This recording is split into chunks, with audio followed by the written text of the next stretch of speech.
Hello students पढ़ते हैं T from Assam का लास्ट पार्ट। कल हमने पढ़ा था कि प्रांजल और राजवीर दोनों गाड़ी में बैठकर प्रांजल के पेरेंट्स के साथ ढेकियाबाड़ी टी स्टेट की तरफ चल देते हैं। तो इससे आगे पढ़ते हैं। An hour later the car weird sharply of the main road. An hour later, एक घंटे के बाद, द कार वियर होता है एकदम से मुड़ना। शार्पली मीन भी एकदम से, तेज़ी से। ऑफ होता है नीचे, द मेन रोड मुख्य सड़क से। तो एक घंटे के बाद जो कार थी वो तेज़ी से मुख्य सड़क को छोड़कर मुड़ गई। ऑफ मतलब उससे नीचे उतर गई या उसको छोड़कर मुड़ गई। They crossed a cattle bridge इन पशुओं के आने जाने का पुल and entered Dhekiabari tea estate. उन्होंने एक पशुओं के आने जाने के पुल को पार किया और ढेकियाबाड़ी चाय के भूभाग में प्रवेश किया। एस्टेट होता है भूभाग या भू संपत्ति, भूमि के रूप में जो संपत्ति है उसको बोलते हैं state. On both sides of the gravel road were acre upon acre of tea bushes. Both sides दोनों तरफ, ग्रेवल रोड होता है बजरी से बना हुआ रोड, मतलब जो भी जो हम पत्थर, ईंट, सीमेंट वगैरह का यूज़ करते हैं उस सबको ग्रेवल बोला जाता है, मिक्स कर। एकड़ होता है एकड़, जिसको हम अपनी भाषा में किला बोलते हैं। टी बसेज, बस होती है झाड़ियाँ। बजरी के बने हुए रोड की दोनों तरफ चाय की झाड़ियों के एकड़ थे, मतलब एक एकड़ के बाद दूसरी एकड़ थी। All neatly pruned to the same height. Neatly सफाई से, प्रून होता है छटाई करना, सबकी एक ही ऊंचाई पर से सफाई से छटाई की गई थी। तो इसको दोबारा पढ़ते हैं। बजरी से बने हुए रोड के दोनों तरफ चाय की झाड़ियों की एकड़ पर एकड़ थी और सभी एक समान ऊंचाई पर से सफाई के साथ छांटी गई थी, उनकी छटाई की गई थी। Groups of tea pluckers, pluck होता है तोड़ना, टी प्लकर्स चाय की पत्तियां तोड़ने वाले, चाय की पत्तियां तोड़ने वालों के समूह। With bamboo baskets on their backs, जिन्होंने अपनी कमर पर बांस की टोकरियां लटका रखी थी। वेयरिंग प्लास्टिक एप्रॉन्स, उन्होंने प्लास्टिक के एप्रन पहन रखे थे। एप्रन होते हैं जो हम अपनी नेक से लेकर और नीचे तक सिर्फ अपनी बॉडी के सामने वाले पार्ट पे पहनते हैं ताकि कोई चीज़ हमारे कपड़ों को ख़राब ना करे।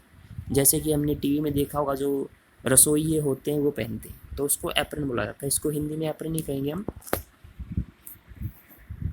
तो उन्होंने प्लास्टिक के एप्रन पहन रखे थे। Were plucking the newly sprouted roots, pluck होता है तोड़ना, स्प्रूट होता है उगना, स्प्रूटेड उगे हुए। तो इसको यहाँ से पढ़ते हैं, ग्रुप्स ऑफ टी प्लकर्स, चाय की पत्तियों को तोड़ने वालों के समूह, जिन्होंने अपनी कमर पर बांस की टोकरियां बांध रखी थी और प्लास्टिक के एप्रन पहन रखे थे, वो नई उगी हुई चाय की पत्तियों को तोड़ रहे थे। Pranjol's father slow down to allow a tractor, slow down mean धीमा करना, अलाउ मीन अनुमति देना। तो प्रांजोल के पिता ने एक ट्रैक्टर को अनुमति देने के लिए धीमा किया, मतलब इसका मतलब समझे हम, वो गाड़ी से जा रहे थे तो प्रांजोल के पिता ने ट्रैक्टर को गुजरने देने के लिए अपनी गाड़ी को धीमा किया। Pulling a trailer load of tea leaves to pass, pull होता है खींचना, जो खींच रहा था। ट्रेलर होती है ट्राली, लोड भरी हुई, ऑफ टी लीव्स चाय की पत्तियों से, टू पास, पास होता है गुजरना।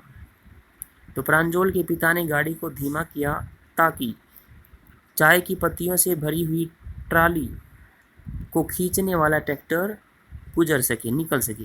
This is the second flush of sprouting period. Flush होता है स्प्रूटिंग, फ्लश और स्प्रूट का मतलब दोनों का सेम होता है, उगना। तो यह दूसरा उगने का समय है, पीरियड होता है समय। तो यह दूसरी बार उगने का समय किसका? चाय की पत्तियों का। तो इसको हम समझेंगे पीछे वाले पैसेज से कि यह चाय की पत्तियों का दोबारा उगने का समय है। इजंट इट मिस्टर ब्रुआ, श्रीमान ब्रुआ कैसा नहीं है? ब्रुआ कौन था? ये प्रांजल का पिता। राजवीर ने ऐसा पूछा।